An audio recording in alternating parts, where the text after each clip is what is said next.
정치는 복선들이 굉장히 많이 깔려 있지 않습니까? 그래서 이걸 고민을 하고 무엇을 들춰보지 않으면은 우리가 모르는 경우가 많아요. 그래서 정치의 이면을 좀 설명하고 또 쉽게 설명해서 일반인들이 많이 알면 선택에 도움이 되지 않을까 이런 차원에서 저도 뭐 방송은 제가 처음이지만 이렇게 합류를 하게 됐습니다. 네. 저희는 절대로 구독과 좋아요 눌러주세요라는 말은 하지 않겠습니다. 자발적으로 해주시면 좋겠고요. 평가해 주시면 좋겠습니다. 사실 우리가 이 전북에 살고 있습니다만 두 분은 더 저보다 오래 사셨고 고향에 대한 애정이 더 강하시겠습니다만 현재 대한민국의 17개 시도로 이루어진 우리 대한민국을 보면 지금 5극 3특 시대로도 가고 있는 현 시점에서 보면 수도권과 지방 또 영남과 호남 안에서도 광주 전남은 또 저렇게 통합한다고 목소리를 내고 있는데 우리는 특별자치도라는 이름으로 말은 특별자치도지만 외딴 섬에 서 있는 듯한 어떤 느낌, 불안함, 불편함도 많은 도민들은 호소를 합니다. 그럼에도 불구하고 잘 되기를 또 기원하는 마음도 있는데 이러한 전북의 정치를 누가 얼마나 관심 있게 시청하실까? 그게 되겠어라고 저한테 많은 말씀하십니다. 아니 중앙정치 해도 이게 지금 될까 말까 하는데 전북의 지방정치 물론 지방정치와 중앙정치의 가교 역할을 통해서 이 하멘커 TV 이 프레시엄 정치 토크가 많은 이제 전달을 하겠습니다만 역시 소외된 것만큼은 사실입니다. 언론도 역시 레가시 미디어마저도 1인 미디어에 지금 밀리고 있는 와중에 전북 안에서의 이런 1인 미디어 유튜브가 얼마만큼 호소력 발휘할 수 있을까? 이 부분은 좀 어떻게 생각하세요? 제가 먼저 말씀드리면요. 사실 우리 전북 경제를 1, 2, 3 경제라고 하거든요. 네네. 1위 이게 금융입니다. 그 다음에 2가 서비스업이고 2가 제조업이죠. 그 다음에 3이 서비스업인데 1, 2, 3 경제구조 이 서비스업이 가장 많이 부풀어 있는 이런 상황에서 제조업 기반이 2% 되다 보니까 이게 경쟁력이 굉장히 많이 떨어지는 겁니다. 한 30여 년 동안 이러한 그 전국 대비 금융은 0.5%, 8%, 10 이런 정도의 이 기반이 취약한 이 상황의 근본적인 문제는 뭐냐? 저는 정치의 문제라고 봅니다. 왜 그러냐 하면은 전국적으로 다른 나라와 달리 우리나라의 특수성은요. 정치가 경제, 사회, 문화, 체육, 심지어 언론까지도 저는 정치의 영역에 들어와 그렇죠. 있다 할 정도로 정치를 바라보고 있거든요. 정치에서 모든 걸 다 결정을 하고 또 이 언론도 사실은 정치 분야에 가장 민감하게 움직이게 됩니다. 네. 그러면 지금 여기까지 이 전국의 17개 시도 중에서 최하위 랭크에 되어 있는 이 상황은 누구의 책임이 가장 크냐? 결국은 가장 많은 권력을 가져왔던 정치의 문제다. 정치인들의 문제가 가장 컸다. 이렇게 지금 판단을 하고 있습니다. 예. 그 정치에 대한 이야기를 그래서 불편하지만 우리는 해야 합니다.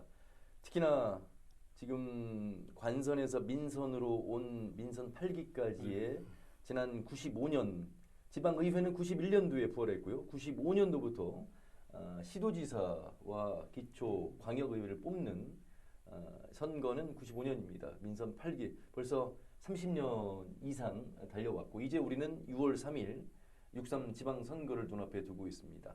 정치가 그 중심에 있다는 말씀은 그 누구도 부인할 수 없을 것 같습니다. 그러면 우리 정치는 왜 이렇게 됐느냐? 48년 재헌의회 때 의석수, 지금 우리 국회의원 의석수 10명도 지금 겨우겨우 지금 유지하고 있는 지난 총선에서 보면 9석으로 줄어드냐 10석 유지하느냐 이것도 하나의 큰 관건이었는데 10석을 유지한 채 민선 9기를 맞이하고 있는 지방선거 이야기를 하겠습니다.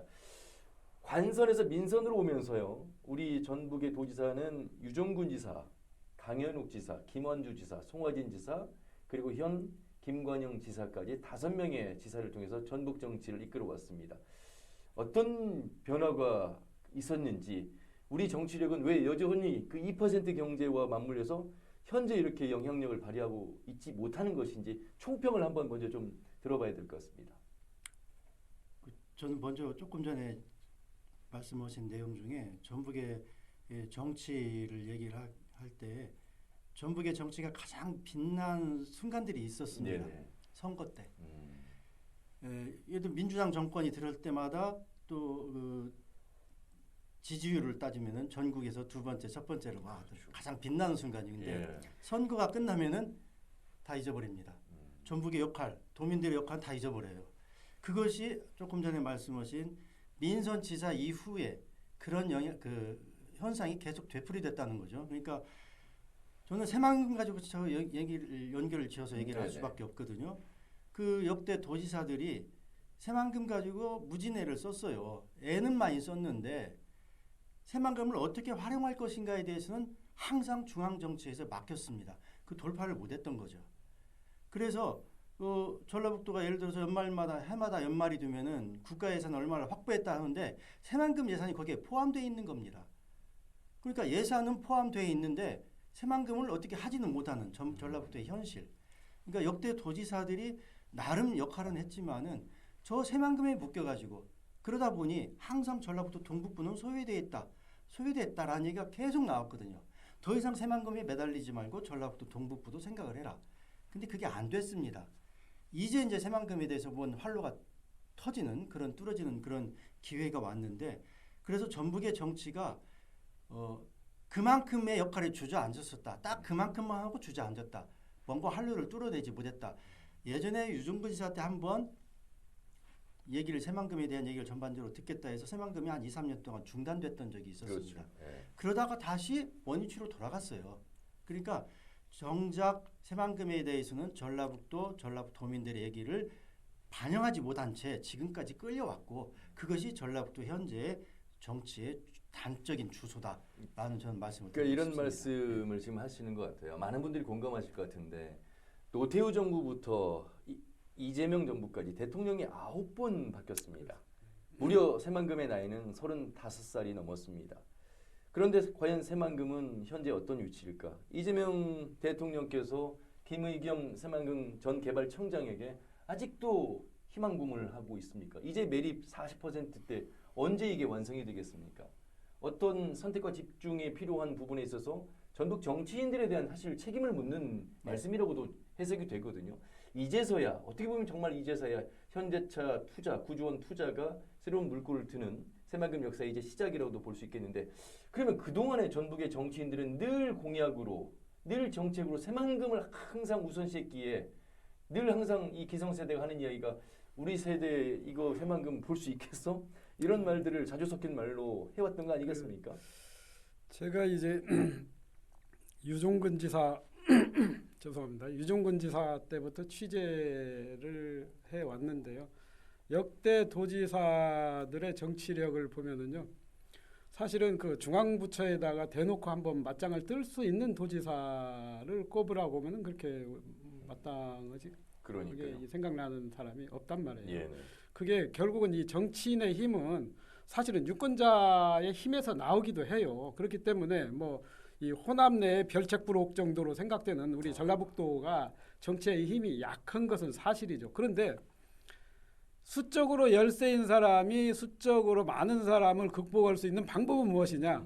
그것은 이제 치열하게 싸우는 것이죠. 자기 목소리를 내고 전북의 목소리를 내고 치열하게 싸워야 하는데 그 또한 과연 그 역대 도지사가 이 전북의 목소리를 내기 위해서 자기의 직까지 걸고 한번 걸은 적이 있습니까? 우리가 내 직을 걸고 뭐 이 전북 현안을 해결하겠다 뭐 이런 사례가 그렇게 많지 않거든요. 없습니다. 반면에 전 충남도지사였던 이환구 도지사가 세종으로 행정수도 오지 않는다고 했을 때 삭발하고 자기 직을 내려놓는 그런 사례도 있었거든요. 그래서 이제 간간히 삭발까지 하는 네. 사례는 있었지만 그래도 결과적으로 보면은 어찌 보면 정치적으로 이 현안들을 좀 이용한 것도 있고 또 한편으로는 이 도민들의 여론에 묻혀서 그냥 가는 경우가 있었거든요. 이런 측면에 대해서는 저는 앞으로 정말 도민만 바라본다고 하면은 무서울 게 없다. 예. 사실 이제 그 정도의 정치력, 그 정도의 결단력과 용기가 있었느냐는 말씀에 가슴 아픈 기억은 새만금 세계 스카우트 잼버리 파행 이후에 예산 삭감 이후에 그때서야 우리 정치인들 삭발하고 여의도에 가서 목소리 냈거든요. 왜 그때서야 그런 목소리를 내느냐 이런 부분에 대한 뭐 그런 노력도 중요하겠습니다만 소위 읽고 외양간 고치는 격 아니냐 이런 또 질문도 받았습니다. 그러니까 그 당시에도 도민들이 화가 났기 때문에 너희들 정치인들 뭐 하냐? 그렇죠. 정말 그때 그 윤석열 전 정부 시절 아닙니까? 그때 전북을 향해서 쏟아졌던 그런 모욕적인 그 언사들, 언행들, 가짜 뉴스들 때 도민들이 화가 난 거예요. 도민들이 밀어붙이니까 어쩔 수 없이 전 국회의원들이 뭐 도의원들이 그 국회 앞에 가서 삭발하고 했는데 그동안에 그러니까 자기 역할을 제대로 못한 거죠. 국회의원들이 정말 10명이 있고 보통 저는 그 이해찬 총재 지금 고인이 되셨지만은 그 양반이 저지난 총선 때 정읍에 내려와서 그런 얘기 그때 이제 전북에 민주당 국회의원이 2명이던 시절에 있었습니다. 네. 그러면서 다음 총선에서 우리가 민주당 국회의원들이 없으니까 전북에 대한 일을 못한다. 그 얘기는 민주당 국회의원을 좀 뽑아달라는 얘기 아닙니까? 뽑아줬어요. 그럼 뽑아줬으면은 그에 따른 상응 조치가 따라야 되는데 안 따르는 거예요. 그 대표적인 것이 제3금융 중심지랄지 이런 것들은 네. 이게 제가 아까 드린 말씀대로 선거 때는 전북이 빛나요. 모든 민주당 선거 때는 전라북도가 빛나요. 전북 도민들 고맙다 하는데 선거 끝나면 다 끝입니다. 그것은 그 다음에 선거 다음에 어떤 역할을 이어갈 수 있는 것은 정치인들 아닙니까? 국회의원들이 그 역할을 안 한 거죠. 민주당 국회의원들 정말 책임져야 됩니다. 엊그제 조국혁신당 전북 도당에서 성명서를 냈어요. 민주당한테 간 큰 정당이라서 왜 간 큰 정당이라고 하냐? 일을 안 는다는 거죠. 네. 힘을 줬는데 자기 유리한 고지만 차지하려고 하고 내놓지는 않고 계속 간만 커져 몸만 비대해지는 거예요. 역할을 않고 뼈에 새겨 담을 얘기입니다. 사실은. 요즘은 이제 간 큰 정도가 아니라 간이 뭐 거의 배 밖으로 나온 거 아닌가. 그러니까 결국은 공천을 받으면 당선되지 않습니까? 그러면 정치인으로서 공천 받으려고 하는 정치인이 누구에게 읊조리고 고개를 숙이고 눈치를 보겠습니까? 공천을 주는 중앙당 지도부나 또 공천을 주는 지역위원장 눈치를 볼 수밖에 없거든요. 일종의 일반인 여론을 형성하는 일반의 유권자나 일반 주민들은 그냥 선거철에 공천 받고 한 2개월 정도 고개 숙이면은 4년간 권력이 뒤따라오지 않습니까? 예. 그렇기 때문에 유권자의 눈치 예. 무서움을 느낄 필요가 없는 것이죠. 예. 자, 이 뭐 시청해주시는 우리 시청자 여러분, 우리 프레시한 정치 토크가 전북 정치를 비판하는 정치가 아닙니다. 전북 정치를 정확하게 들여다보고 앞으로 우리 전북이 발전하기 위한 요소들을 어떻게 우리 유권자인 도민들에게 알려드리고 또 판단할 수 있는가. 그것이 곧 선거에서 투표로 이어질 수 있는 이런 좀 현명한 일꾼을 뽑는데 저희가 기여하고자 이런 말씀을 드리고 있습니다. 과거에서 흘러온 정치의 변천사를 저희가 좀 말씀드렸고요. 결국 그 변천사의 중심에는 정치가 있었다라는 말씀 지금까지 해왔습니다. 그러면 이제 6월 3일 민선 9기 지방선거가 이제 코앞으로 다가왔습니다. 민주당에서는 여전히 뜨거운 경선 과정 속에서 하루하루를 보내고 있고 또 우리 유권자 여러분들께서는 늘 여론조사 함께 해주세요라는 동참 문자 메시지 받으면서 누군가를 확인하고 계실 텐데 도지사 이야기부터 좀 해볼 텐데 도지사 이야기를 하기 전에 그러면 정치인만 책임이 있었느냐? 지금 현재 우리 전북도의 권리당원이 19만 명, 민주당에 19만 명이면 17개 시도를 봤을 때 비중으로 치면은 거의 뭐 2, 3위 정도는 하는 현실입니다. 그만큼 많은 권리당원이 우리 도민들 가운데 계시고 민주당을 지지하고 있는데 그럼 우리 유권자인 도민들에게는 책임이 없느냐? 아니면 선택의 여지가 없었기 때문에 늘 항상 민주당을 찍을 수밖에 없었느냐? 지난 2016년 총선 때 안철수 의원의 국민의당이 10석에서 7석을 차지한 적이 있었습니다. 전국에서는 38석을 차지했고 그때는 이변이었죠. 그 이변이 계속 제3의 정당으로 이어질 것으로 기대하는 사람들도 있었습니다만 결국 양당 정치로 다시 공고해지는 또 발판이 됐고 현재 지난 총선 때 지민 비조가 있어서 45.54%의 조국혁신당의 정당 투표가 약간의 변화를 일어났지만 결국 그 한정당 아니야라고 하는 속에서 이루어진 투표였고 이번 민선 9기에서만큼은 지방선거에서 구도가 또 이루어질 수 있지 않겠느냐. 뭐 이런 구조 속에서 늘 항상 민주당의 일색, 민주당 일당 독점 구조가 이어져 왔는데 우리 유권자들에게는 어떤 책임을 물을 수 있겠습니까? 아니면 우리 유권자들에게는 책임은 없는 것인지 항상 늘 후보자가 없었기에 그 민주당을 선택할 수밖에 없었던 환경을 탓해야 되는 것일지 어떻게 보세요? 근데 이제 전북 도민들은 나름 현명한 선택은 해 왔다고 생각을 네네. 합니다. 전북에서도 이제 민주당이 아닌 한나라당 시절에도 그 국회의원이 나왔었고요. 예, 또 강현우 최근에 예. 그리고 정원천 최근에도 의원도 정원천 나왔고, 의원도 있었고. 근데 그 책임을 이제 그 유권자에게 돌릴 수가 없는 것이 항상 도민들은 현명한 선택을 한다. 아, 저는 그 한 예로 충청도가 굉장히 현명한 선택을 한다고 하지 않습니까? 예, 그 얘기를 많이들 하시네요. 그런 선택을 할 수 있다라는 거죠. 또 한편으로는 이제 도민들은 나름 선택을 하지만 정치권에서도 지역의 그 일꾼들 자기 정당에 소속된 그 후보자들을 내세울 때는 자신 있게 후보자를 내세워야 되거든요. 또. 예. 근데 그것이 이제 누가 뭐가 먼저냐 따지는 것은 이제 좀 별 의미는 없다고 보고요. 여하간에 도민들은 유권자는 현명한 선택을 한다 했을 때 그 결과에 따라 결과가 나오면은 그 결과를 선택받은 사람들은 제 역할을 해야 된다. 저도 역시 아까 저 앵커께서 말씀하셨지만은 이번 지방선거에서만큼은 지방선거니까 지방의회에 네. 민주당이 아닌 다수 여러 당이 들어갔으면 좋겠다. 예를 들어서 저는 이렇게 얘기를 합니다. 지금 시의회나 도의회가에서 제일 활발하게 활동하는 사람들은 민주당이 아닌 다른 정당의 비례대표나 의원들이다. 예. 근데 또 한편으로 어떤 현상이 나타나면 전주시의회 같은 경우에는 왕따를 시킵니다. 옳은 소리를 하는 의원을 왕따시켜요. 그 옳은 소리가 민주당이 아닌 의원이거든요. 이런 구조가 정말 잘못됐다는 거죠. 그때 2016년, 17년도에 도의회에 그때 국민의당, 안철수당이 의원들이 도의원들이 6명인가 7명이 들어왔는데 네. 그때가 아주 팽팽한 균형과 견제와 감시가 이루어졌다는 거예요.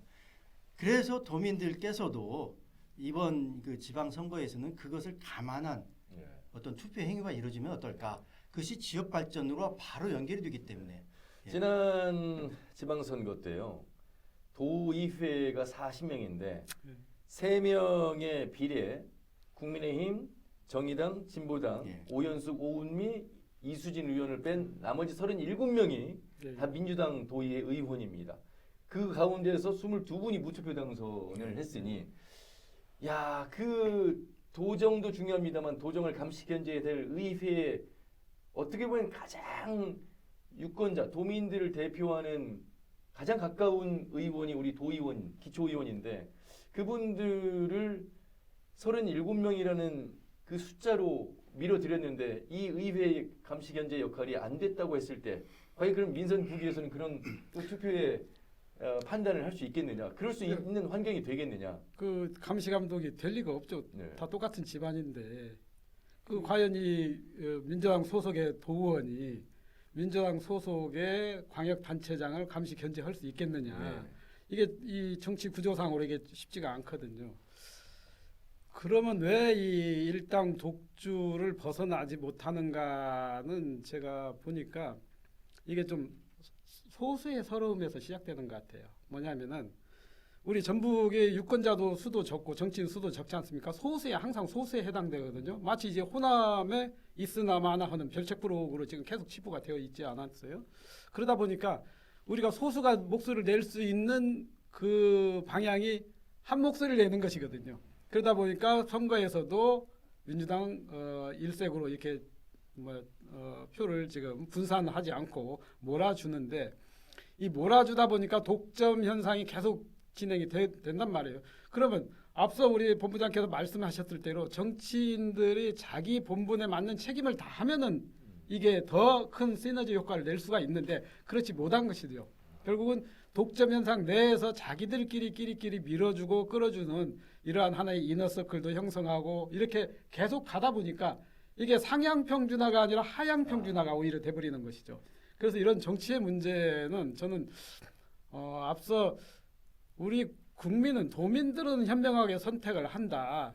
다만 좀 아쉬운 점은 빨간색이냐 파란색이냐 이것도 중요하지만 지금 예를 들어서 충청권 같은 경우는 전략적 투표를 하지 않습니까? 네.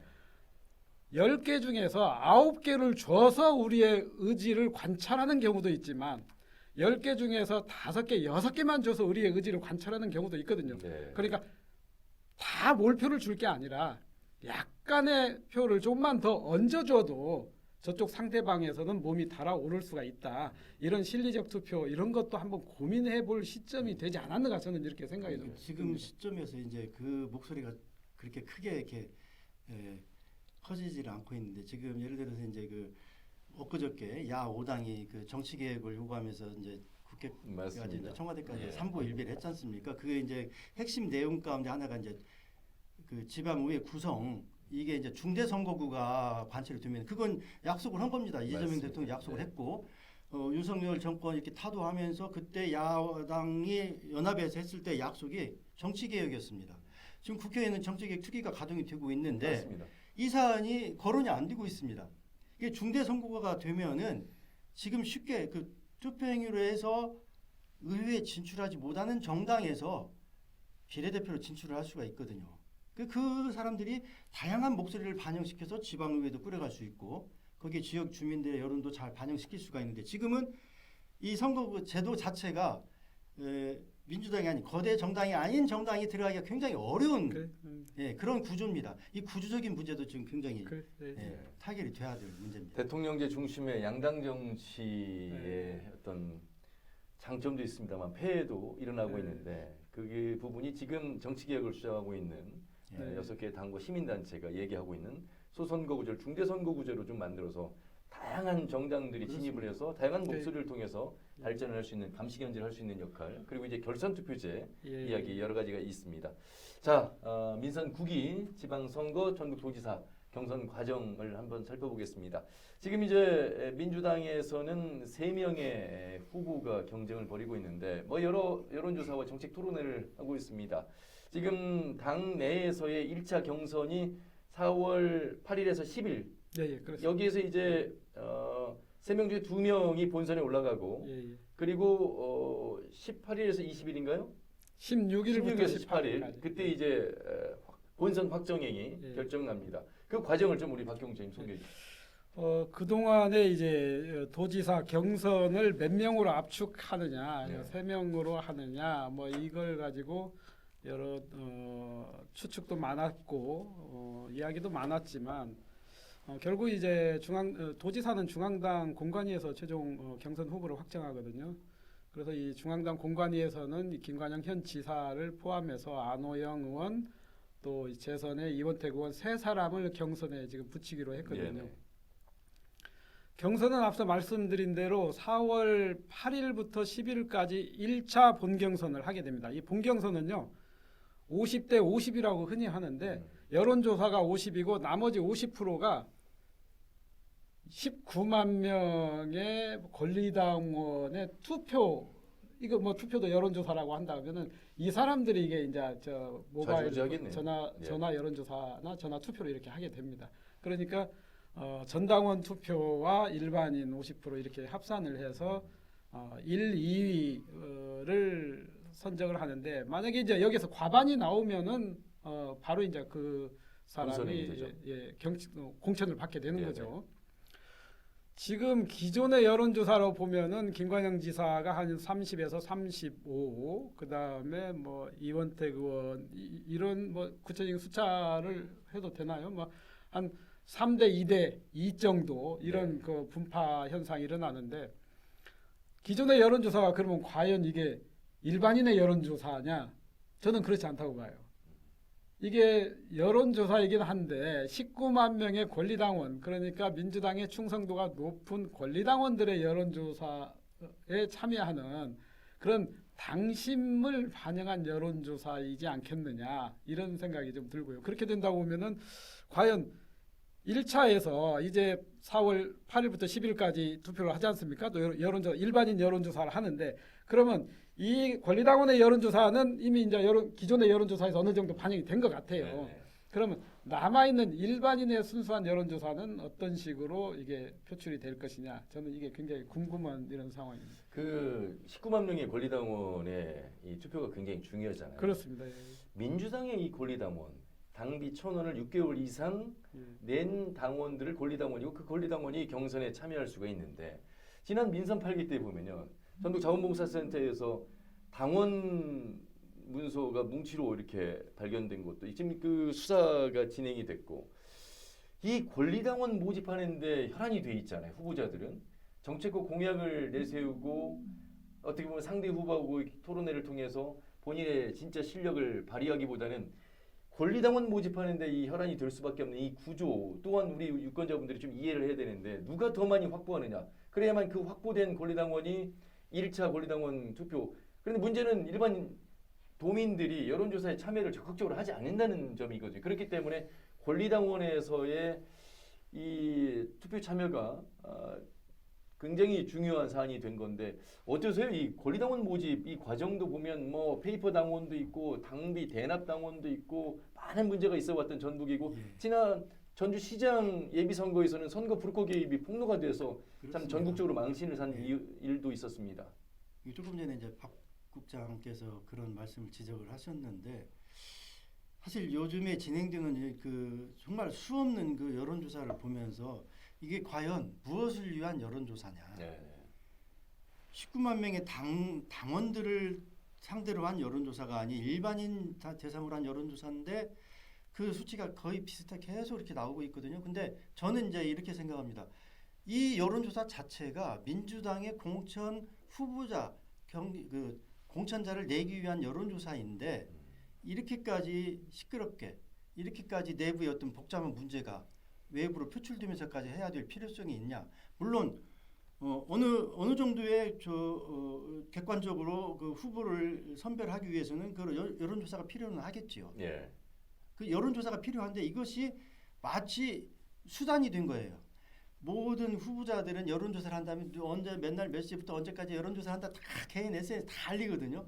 근데 거기에 과연 일반 유권자들의 도민의 그 그렇죠. 표심이 어느 정도나 반영이 되고 있느냐 이게 저는 이제 문제라고 생각을 합니다. 이렇게 할 바에는 그럼 차라리 뭐 투표가 있는데 선거가 있는데 왜 여론조사를 해서 굳이 이렇게까지 경쟁을 시키면서 여론조사를 하느냐 여기에 대한 좀 반론도 있을 수 있지 않겠는가. 그 주변에서 이런 이야기들을 하거든요. 여론조사 시작됐는데 나에게는 돌아오지 않는다. 이게 도대체 누가 받는 것이냐? 안 돌아올 수밖에 없는 거죠. 왜 그러냐면은 과거에는 이제 여론조사를 한다고 하면은요, 이 핸드폰이 없을 경우에는 다 집전화로 여론조사하지 않습니까?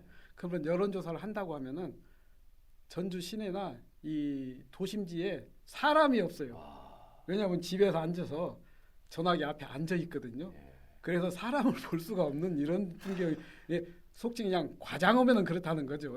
그 집이나 상가에서 앉아 있었기 때문에. 그런데 이제 집은 뭐 핸드폰이 있으니까 다니면서 언제든지 받을 수 있는데 이게 선거 캠프에서 한 번씩 훈련도 합니다. 여론조사가 시작된다 하면은요 단톡방에서 지금 여론조사 시작됩니다. 전화 잘 받아주세요. 또 심지어 20대로 많이 하지 마시고 뭐 50대로 하십시오. 뭐 이런 이야기도 지금 나누고 있습니다. 거짓으로. 네. 그게 이제 사건도 있었죠. 예. 그렇죠.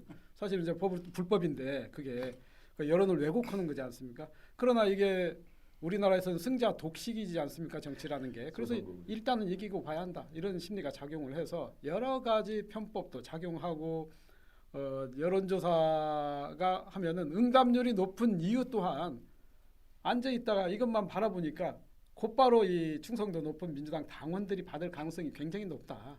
그래서 이게 여론조사 응답률이 제일 높은 것이죠. 그래서 과연 이게 민심을 반영하는 여론조사냐? 물론 이제 당심과 민심이 괴리감 없이 일치되는 경우도 있습니다. 그렇지만 민심을 반영한 여론조사냐? 이건 좀 우리가 생각을 해봐야 할 상황이에요. 이런 적이 있습니다. 이거 뭐 이제 다 옛날 이야기니까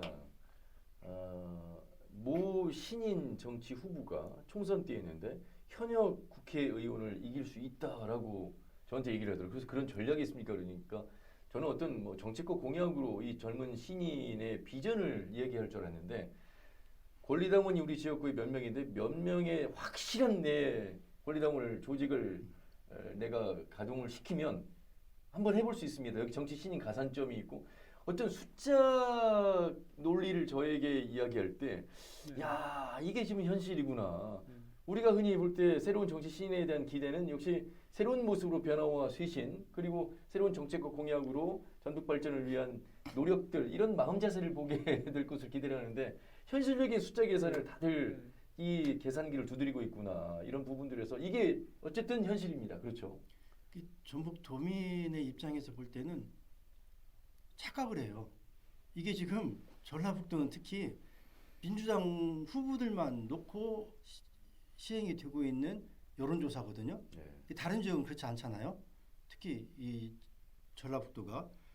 그래서 이게 그 민주당 공천 여론조사에서 올라가서 2명이 경합하고 있는데 결국에는 민주당 후보가 나오는 겁니다. 이 여론조사 결과가 예. 끝에는.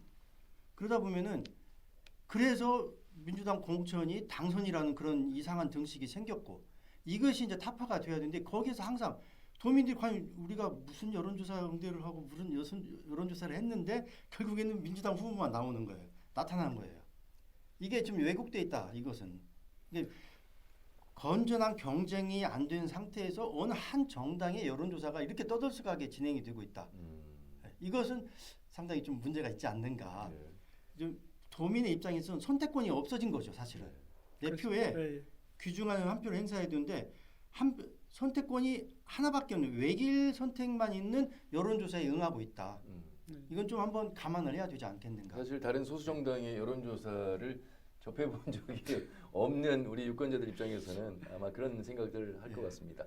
자, 그러면 조금 더 후보 3인방 3명의 후보군으로 들어와서 저희가 뭐 여론조사에 대한 이야기는 더 하진 않겠습니다. 그 수치는 여러분들이 이제 판단하시고요. 그 과정을 좀 살펴보면 이제 김관영 현 지사가 재선에 도전하고 있고 기후환경에너지 상임위원장을 맡고 있는 삼선의 안호영 의원이 있고 또 김제부안 군산 을의 이원택 재선 의원이 지금 본선을 향해서 1차 결선 투표를 지금 기다리고 있습니다. 네. 자, 내란 방조 카드를 꺼낸 이원택 후보.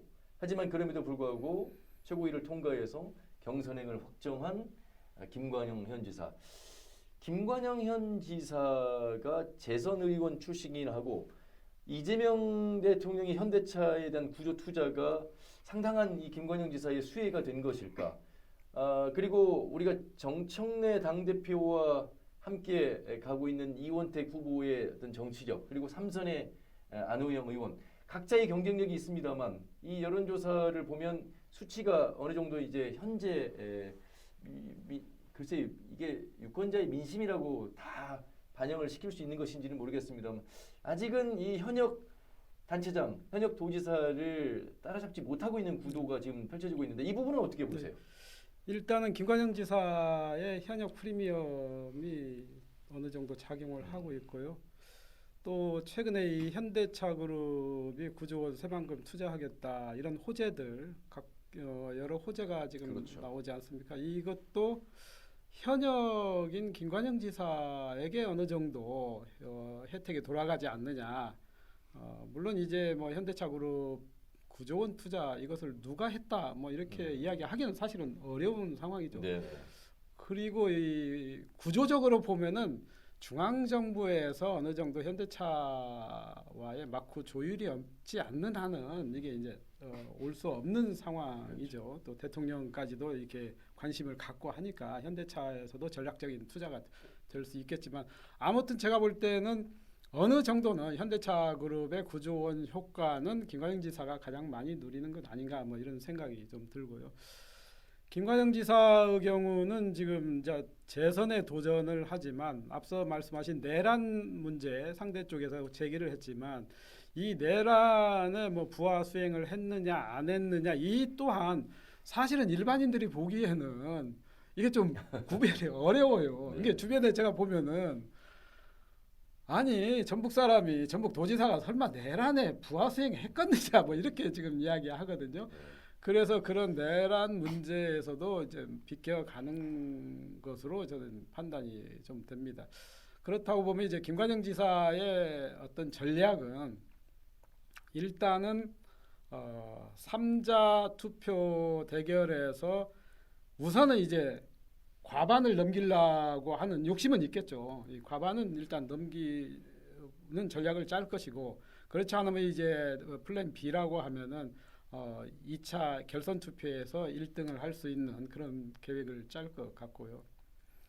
또 이제 안호영 의원의 경우는 일단 무조건 양자 대결로 들어가야 한다. 즉 결선 투표로 가야 한다. 이거에 아마 총력전을 기울일 것 같아요. 네. 일단은 들어가서 이제 김관영 지사를 꺾을 수 있는 그런 전략이 필요할 것 같고 이원택 의원 역시 마찬가지죠. 한간에는 뭐 안호영 의원과 이원택 의원이 뭐 단일화할 수 있다 이런 저는 절대 아니 이게 본 경선을 통해서 양자로 이렇게 굳혀지거든요. 그러면 자연스럽게 단일화는 되는데 뭐 사전에 미리 단일화 이야기는 나올 수가 없다.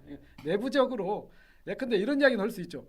당신이 이자구대에 들어가면 내가 도와주겠다라고 이렇게 서로 이야기는 할 수 있겠죠 사전에. 근데 이게 이제 정치라는 것이 또 생물이고 항상 그 자기에게 유리한 로직을 그 논리 구조를 만들어내는데 김관영 현 지사가 재선을 하고 나면 삼선을 하지 않지 않겠느냐. 그렇게 됐을 때는 무주공산이 된 도지사 후보군에 누가 또 유리하느냐 이런 또 셈법을 하고 있기에 그 단일화가 실질적인 단일화가 될 수 있겠느냐 이런 또 반론을 또 제기하는 분들도 계십니다. 어떻게 보세요, 최인봉 부장님? 여러 계산들을 정말 다양한 각도에서 지금 하고 있는데 저는 거기까지는 생각을 좀 못 해봤습니다. 솔직히. 그래서 그러니까 이제 저는 그 시점에서 이제 좀 의문이 있는데 과연 세 명의 그 민주당 후보를 보면은 정말 다 유능한 분이죠. 세 분이 다 전라북도로서는 정말 더 소중한 인재들이고 근데 같은 정당에서 나와서 가장 첨예한 문제 가지고 이제 그 시비를 아직 못 가리고 있다는 점 그건 저는 민주당이 이중 플레이를 하고 있는 거 아닌가라는 생각을 해요. 이제 아까 이제 박 국장 잠깐 언급했지만 이제 내란 관련해서 그 문제는 도민들이 그건 구분하기가 참 어려운 일입니다. 근데 최근에 이제 그 이원택 의원이 제기했던 문제 중에 이제 세 가지 영상을 놓고 했을 때 그 현재 지금 전주 부시장이죠 윤동욱 부시장이 이제 나오는데 그 매뉴얼에 따라서 이렇게 했다. 그 매뉴얼이라는 것은 어떤 일이 닥쳤을 때 가장 효율적으로 그렇죠. 시행착오를 겪지 않고 가장 그 상황을 효율적으로 돌파하기 위한 가장 효과적인 방법이 매뉴얼이거든요. 그래서 뭐 어느 회사든 조직은 다 매뉴얼이 있습니다. 어떤 일이 벌어졌을 때 이 매뉴얼대로 해라. 거꾸로 말하면은 계엄이 선포되면은 지역 사령관은 군 지역의 사단장이나 대대장이 그 지역 사령관을 하게 됩니다. 네. 도지사도 아닙니다. 맞습니다. 계엄군이 예. 그러면 그 상황에서 그 매뉴얼은 군 계엄 매뉴얼입니다. 매뉴얼도 40년 전에 계엄을 겪어봤기 때문에 매뉴얼이 만들어졌겠죠. 그렇겠죠. 어떤 비상 상황이 잘 대처해라. 그래서 거기 매뉴얼에 따라서 했다라는 것은 그 이원택 의원이 제기한 문제처럼 그 내란에 그게 순응한 겁니다. 따라서 한 겁니다. 그 매뉴얼에 따랐다는 것은 그러면 민주당 공관위에서는 그런 문제를 걸렀어야죠. 근데 그 걸르지 못한 일이 있습니다. 그 부담이 있습니다. 왜? 저쪽 도지사 같은 경우는 했거든요. 그러면 이쪽에서 안 했어요. 근데 그걸 다 하기 위해서는 엄청난 청산을 해야 됩니다. 그게 부담이겠죠. 근데 그걸 공관위는 유권자가 알아서 해라, 걸러라. 이건 말이 안 되는 소리죠. 네. 걸르기 위해서는 민주당이 더 철저하게 걸러서 내놨어야죠. 제가 아까 자꾸 여론조사 얘기한 것은 민주당이 철저하게 자기 후보를 걸르는데 왜 그걸 유권자들한테 떠넘기냐. 네. 저는 이 지점을 이제 얘기를 하고 싶은 겁니다. 네. 어쨌든 경선 1차 과정을 통해서 2차 본선행이 확정되면 현재 국민의힘이나 조국혁신당이나 진보당이나 정의당 소수 정당들이 도지사 후보군이 없기에 없어요. 본선행이 곧 당선이 되는 현실이 됐습니다. 그게 여러분 이제 20일 남았습니다. 며칠 남지 않았습니다. 왜냐하면 4월 20일이면 결선 2차가 본선행으로 확정이 되기 때문에 20일 동안은 여러분들께서 아무튼 적극적으로 참여하셔야 될 텐데 참 이러한 구조는 또 어떻게 봐야 됩니까? 사실 경선이 곧 당선이다라고 하는 이 전북 호남에서의 선거를 보면 사실은 본선이 더 중요한데 그렇죠. 본선에서 경쟁자가 없는 이 선거구들에게 유권자들의 표심이 전달이 안 되는 이 구조를 어떻게 이건 받아들여야 되는지 이게 지금 지난 95년부터 지금까지 계속 이어져 온 구도거든요. 이게 전북 도민들의 단결이라고도 볼 수 있지만 또 하나 이게 특정 정당에 표를 몰아주는 것이 경우에 따라서는 또 이게 도구로 되돌아오는 경우가 있었습니다. 네. 예컨대 뭐 윤석열 정부 때나 과거에 이 민주당이 야당일 경우에 보수 정권이 들어선 경우에는 윤석열 정권 때도 그러지 않았습니까? 새만금 문제를 해당 예산을 78%나 삭감을 하지 않았습니까? 예. 그 당시에 아니 각 부처에서 세운 예산을 기재부가 78%나 삭감한다는 것은 각 부처의 존재의 의미 또 이 부처에서 이 심의한 걸 모든 걸 다 부정하는 거예요. 그냥 그런- 미룬 거였죠. 그냥. 그렇죠, 그냥 미운 거. 예. 근데 우리는 너희들은 그렇게 얘기를 안 돼. 하잖아요. 예, 예. 야 잼버리 저렇게 예. 저렇게 준비했고 저렇게 파형으로 맞았는데 책임 너희들에게 있어. 그렇죠. 예, 예. 그러니까 그래서 그 책임에 대해서 우리는 페널티를 줄게 이런 거 아니겠습니까? 그렇죠. 그 당시에 이제 이 국민의힘이 여권이었으니까 네. 또 이 전북 책임론에 불을 지핀단 말이에요. 그러면 그 불에 따라서 이 중앙 정부가 또 춤을 추게 됩니다. 그래서 이제 싹둑 잘라는 이런 상황인데 그때 그게 계산된 행위였습니다. 철저하게. 그렇죠, 그렇죠. 예. 예, 예. 그래서 새만금에서 빼낸 예산을 가덕도에다 붙인 거예요. 예. 그때 그건 계산된 치밀하게 계산된 행위였습니다.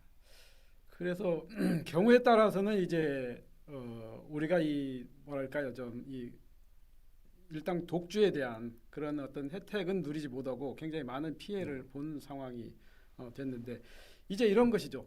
이제 정권이 바뀌니까 도민들 사이에 어떤 생각들이 있느냐. 야 이제 민주당 정권이 집권 여당이 되지 않았느냐. 그러니까 우리도 좀 곁불을 더 좀 째고 곁불이 아니라 이 뜨끈뜨끈한 이 활불을 좀 째자. 이런 심리들이 작동을 하게 되거든요. 그러니까 제가 볼 때 이 조국 혁신당에서 지금 후보를 내지 못했지만 만약에 후보를 내도 이 쉽지 않은 게임이 혁신당 입장에서는 될 것이다. 왜? 과거에 이 집 나간 민주당 표들도 지금 되돌아오게 생겼어요. 그래서 이 결속력이 더 강화되는 이런 이번 선거는 이런 쪽으로 가지 않을까. 저는 이런 생각이 좀 들고요. 또 하나는 이 지역 현안에 대한 이 지역민들의 요구, 갈망 이런 것들이 예.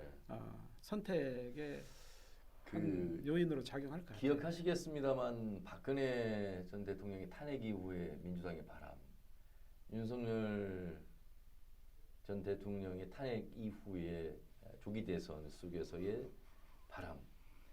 이게 이제 지방 선거까지 그 바람이 미치는데 특히나 우리 전북 같은 경우는 이재명 대통령이 뒤늦게 전북을 찾았습니다만 이 타운홀 미팅 때 아니 여러분 제가 전북을 광주를 들렸다 그러면 지나가다 들리느냐 전북을 들렸다 그러면 그냥 지나가다 들리느냐 뭐 이런 말씀하시면서 선물 현차를 가져와야 되지 않겠습니까? 제가 그래서 선물을 가져온 겁니다 하면서 현대차 오전에 이제 해박식 매진 말씀하셨는데 여러 가지 이번 이재명 정부에 대한 우리 전북의 유권자들에 대한 지지만큼이나 기대를 반영하고 있는 것이 이번 지방선거에서는 전 민주당에게는 큰 수혜다. 이거는 뭐 김관영 현 지사를 비롯해서 상당히 민주당 후보로 나서는 분들에게는 더욱더 강화된 지지를 받는 계기가 되지 않았나 이런 생각도 듭니다.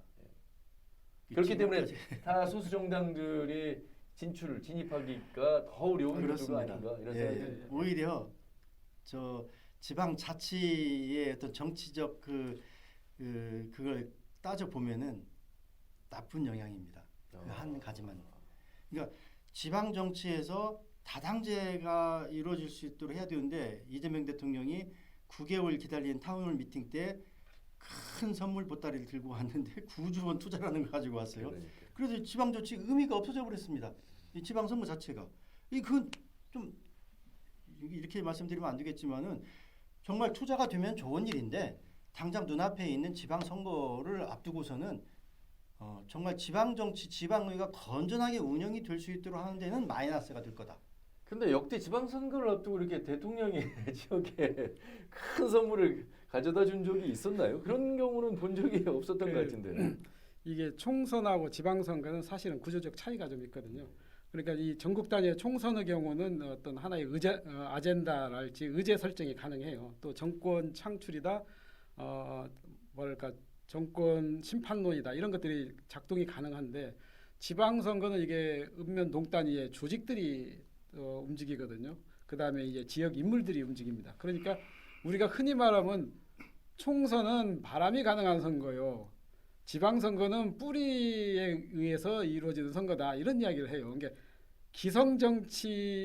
기성정당에게 가장 유리한 선거가 이 지방선거거든요. 예. 그러니까 신생정당으로서는 지방선거에서 유의미한 성과를 내기는 굉장히 어려운 상황이에요.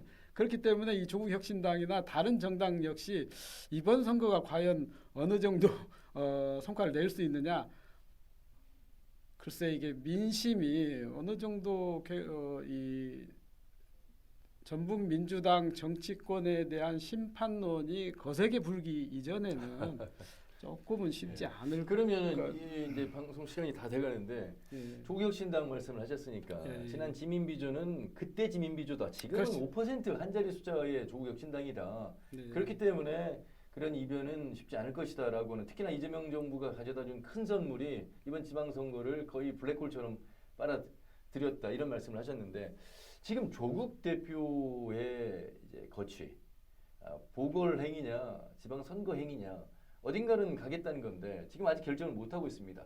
군산설이 있지 않았습니까? 신영대 의원 네. 선거법 낙마하고 군산도 하나의 선택지가 될 수 있다 보궐선거에. 그렇게 되면 전북과 호남이라고 하는 조국혁신당의 지방선거는 어느 정도 바람을 일으킬 수 있다. 지난 보궐에서 담양에서 조국혁신당의 후보가 당선이 됐거든요. 지금도 여전히 몇 곳은 우리 지역의 경우 같은 경우 정읍 같은 곳이 현역과 한번 해볼 수 있는 민주당과의 대결 구도가 가능한 곳이다라고 지금 얘기를 하고 있는데 조국 대표의 거취가 아직 결정 전입니다만 군산행을 확정했을 때 전북과 호남의 지방선거에 1대1 구도가 어느 정도 가능하겠는가? 이건 뭐 전제입니다. 예, 어떻게 보세요? 간단하게 좀 말씀해 주시죠. 전 방금 말씀하신 것처럼 조국 대표가 군산을 선택해서 나오는 것도 굉장히 바람직한 일이라고 생각을 합니다. 그렇게 됐을 때 전북의 어떤 정치 지형도 좀 바뀌게 될 거고요. 네네. 여러 가지 정치 현상이 그 후에 따르는 정치 현상들이 이제 굉장히 큰 변화가 있을 텐데 조국 대표가 이쪽을 선택하기가 그렇게 쉽지만은 않을 거다. 김의겸 전 새만금개발청장이 이미 큰 거기는- 선물을 받고 지금 예, 거기는 이미 출마 이제 선언을 그렇게 했거든요. 됐죠. 나왔죠. 그래서 조국 대표가 이쪽을 선택하기가 그렇게 쉽지만은 않을 거다. 저는 그렇게 좀 보고 있습니다. 저도 동감인데요.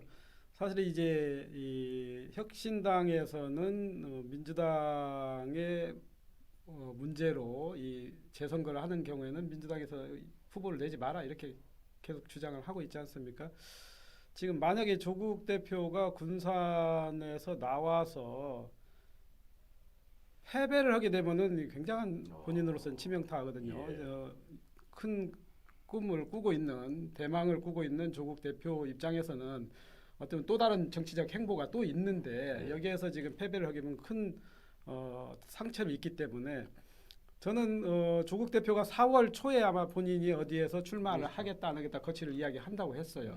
끝까지 아마 지켜볼 것이고 이 지켜보는 것은 민주당의 선택도 필요할 것이다. 그러니까 민주당에서 일종의 조국 당에 대한 어떤 양보랄지 네. 이런 것까지도 한번 고민을 하면서 지켜보지 않을까. 만약에 양보하지 않고 민주당 후보와 조국 대표가 나와서 경쟁을 하게 되면은 저는 그 민심이 어디로 튈지는 저는 잘 예측하기가 힘들다고 봅니다. 예, 사실은 뭐 정청래 민주당 현 대표의 예. 합당 통합 예. 발표 이후에 또 내부에 반발이 있었고 그래서 연대로 간다는 이야기가 있었습니다만 그렇죠. 여전히 그 부분에 대한 이야기는 뭐 진전된 내용이 없기에 현재로서는 뭐 예측하기는 어렵습니다만 그렇습니다. 예컨대 이 민주당의 최대 과제는 지금 개혁 과제를 지금 완수하는 것이거든요. 그래서 이 정청래 대표를 비롯해서 지도부가 뭐냐면 이번 지방선거에서 단순한 승리가 아니라 완벽한 승리를 지금 원하는 거예요. 그래야 지금 지난 총선에서 국회 권력을 장악했지 않습니까? 그리고 지난 대선에서는 대통령을 배출을 했어요. 그러면 이제 남은 것은 지방 정치 권력이거든요. 이것을 확보를 할 수가 있습니다. 그러니까 민주당 차원에서도 과연 양보할 수 있을 것이냐, 이것은 저는 약간 지켜봐야지 지금 예단하기가 어렵다. 지금까지 이 얘기는 뭐 다른 방송에서도 다 할 수 네. 있었던 얘기인데 우리 두 분의 그 고견을 듣고자 과연 그런 바람이 일으킬 수 있느냐. 만약에 군산의 조국 대표가 네. 보궐에 출마를 했을 때 최소한 전북 안에서의 지방선거에 미치는 영향, 이것이 유의미할 수 있겠느냐. 이 부분에 대해서는 예를 들면 14개 시군이 있지 않습니까? 기초와 광역의회에서도 비례와 또 지역구로서 등장할 수 있는 가능성이 열려 있습니다. 오히려 시장 군수보다도 기초나 광역에 진입할 수 있는 가능성이 더 열려 있다고 지금 많은 분들이 예측하시는데 어느 정도의 유의미한 영향을 미칠 수 있을까요? 조국 대표가 군산 재보궐 선거에 나오게 된다면 큰 바람을 일으킬 수가 있겠지요. 제가 조금 전에 말씀드린 것처럼 조국 대표가 상징하는 그런 어떤 상징성이 있기 때문에 재보궐 선거에 나와가지고 당선이 된다라면은 향후의 정치 일정에 대한 굉장히 큰 변화도 있을 테고요. 또 지방의회에 미끼치는 영향도 클 테고요. 가능성, 네. 전망은 긍정적인 네. 전망 그렇게 나올 수가 있는데. 그러면 박형 국장님, 네. 조국 혁신당의 입장을 보면 14개 시군 가운데 최소한 3-4곳은 우리가 확보할 수 있다. 그렇습니다. 그렇게 지금 당선할 수 있다 이렇게 예. 발언을 하지 않았습니까? 예. 그 3-4석이 예. 조국 대표의 군산 재보궐 출마를 전제로 한 것인지 아니어도 가능하다고 한 것인지 아니면 이것은 조국 혁신당의 그냥 거품으로 바라봐야 될 것인지 어떻게 보세요? 저는 연동이 되어 있다고 봐요. 예. 그러니까 조국 대표가 군산에 나올 경우에 예. 전북에 굉장한 영향을 미칠 수가 있다. 나오지 않는 경우는 조금 조국 효과를 다른 시장 군수 후보들이 영향을 받지 않을까. 또 이 조국 대표의 군산 출마했을 경우에 과연 그럼 당선될 수 있겠느냐? 저는 이제 우리 본부장님과 좀 다르게 좀 부정적으로 봅니다. 부정적이다. 왜냐하면은 과거에 이제 지민 비주는 사실은 이제 민주당 표를 꿔준 거나 마찬가지거든요. 빌려준 거. 네, 빌려준 건데 지금은 이제 이 검찰 개혁이나 뭐 이런 개혁 과제들이 많이 남아 있어요. 그럼 이것을 빨리 끌고 가야 한다. 그러면 우리의 선수들을 최대한 확보할 필요가 있겠다라는 민주당 당원들의 네. 심리가 작용할 것이다. 그렇게 보고 그래도 이 조국 대표는 본인이 여기에 나오든 안 나오든 이 호남에서는 큰 의미 있는 득표력을 확보를 해야 합니다. 그렇다고 보면은 본인 선거의 한 3분의 1 정도는 호남에 와서 예. 적극적으로 이 지지 유세도 해줘야 할 것이다. 이렇게 봅니다. 자, 벌써 1시간이 훌쩍 지났습니다. 프레시안과 하멘커 TV의 연합으로 만든 프레시안 정치 토크 오늘 첫 방송이었는데요. 글쎄요, 저희는 여러분 뭐 솔직하게 말씀드립니다. 대본도 없습니다. 사전에 방송 회의도 한 적이 없습니다. 그냥 오늘은 전체적인 총평을 이야기하고 도지사 경선 과정 이야기합시다 정도가 우리 박경 국장과 저의 카톡을 주고받은 내용이었습니다. 앞으로도 그럴 것이고요. 그럴 수 있는 것이 그렇지만 여러분들께 팩트를 근거로 해서 여러분들께 자신 있게 말씀드릴 수 있는 것이 오랜 시간 축적되어 온 어떤 경륜에서 나온 것이고 현재도 프레시안에서는 발로 뛰는 기자들과 함께 만들어낸 기사를 토대로 가능하다는 말씀드리면서 저희가 오늘 뭐 정말 1시간 정말 대본 없이 이렇게 자유롭게 토크를 해봤는데 과연 이게 우리 유권자 내지는 시청자 여러분들께 어느 정도 흡입력이 있었는지는 잘 모르겠습니다. 첫 시간 하신 소감 간단하게 들어보겠습니다. 예. 첫 시간이라 좀 떨리기도 하지만은 하고 싶은 얘기 좀 했고요. 네네. 도토선장 오늘 그 교육감 선거도 좀 얘기도 하고 싶었는데 네. 시간상 이제 이게 시간이 안 됐는데 이런 식으로 앞으로 계속 얘기하면 더 재미난 토크가 되지 않을까 이런 생각이 드네요. 예, 아주 오늘 너무 편안하게 큰 형님 역할을 잘 하셨다는 말씀드리겠습니다. 예, 우리 박경 국장님. 저도 이 개인 방송에 일종의 첫 스타트를 끊었는데 데뷔한 것인데 굉장히 많이 떨리기도 했지만 사실은 또 이야기하다 보니까 이 격가지로 또 세기도 많이 센 것 같아요. 그래서 다음번에는 좀 더 정제된 생각, 그 다음에 이 방향성을 좀 정리해서 조금 더 부드럽고 또 알찬 내용을 전하도록 하겠습니다. 진행자가 일부러 3개 좀 했습니다. 유튜브는 좀 가다가 길이 아닌 곳으로 좀 빠져야 된다고 그래서 저도 글쎄요, 뭐 공영방송에서만 진행하다가 이렇게 좀 자유로운 유연한 방송이긴 합니다만 역시 그 옷을 벗기는 쉽지 않다. 그럼에도 불구하고 어느 정도의 안정성, 정제성은 가지고 가되 역시 가끔씩 우리가 비하인드 스토리는 두 분을 통해서 듣는 이 코너가 앞으로 많은 또 시청자분들께는 또 매력이 아닐까 이런 생각을 해봅니다. 다음엔 그러면 우리가 이제 지방선거 속에서 경선이 없는 유일한 선거는 교육감 선거입니다. 4명의 후보가 지금 경쟁을 벌이고 있는데요. 교육감 선거 이야기를 좀 중점적으로 해보면 어떨까 싶습니다. 여전히 저희는 방송 회의는 하지 않겠습니다. 그때 그 마지막 시간에 사전 뭐 이렇게 주제를 정하는 것으로 이야기를 해보면 좋겠고요. 기회가 되면 저희가 이제 이곳에서 토론회는 힘들고 한 명씩의 후보들을 모셔서 그것도 좋죠. 그 후보의 면면을 정확하게 정말 허심탄회하게 터놓고 말할 수 있는 그런 방송을 한번 더 기획해 본다는 말씀드리면서 마무리해 보도록 하겠습니다. 오늘 함앵커 TV와 프레시안 전북과 함께한 프레시함 정치 토크 우리 최인 본부장 그리고 박기용 국장과 함께했습니다. 여러분 좋아요, 구독 제가 눌러달라고 말씀 안 드린다고 그랬죠? 자발적으로 평가해 주시고 손가락에 가시면 눌러주시면 감사하겠습니다. 오늘 첫 방송 여기서 마무리하겠습니다. 우리 본부장님과 국장님 수고 많으셨습니다. 고맙습니다. 수고하셨습니다. 감사합니다. 네.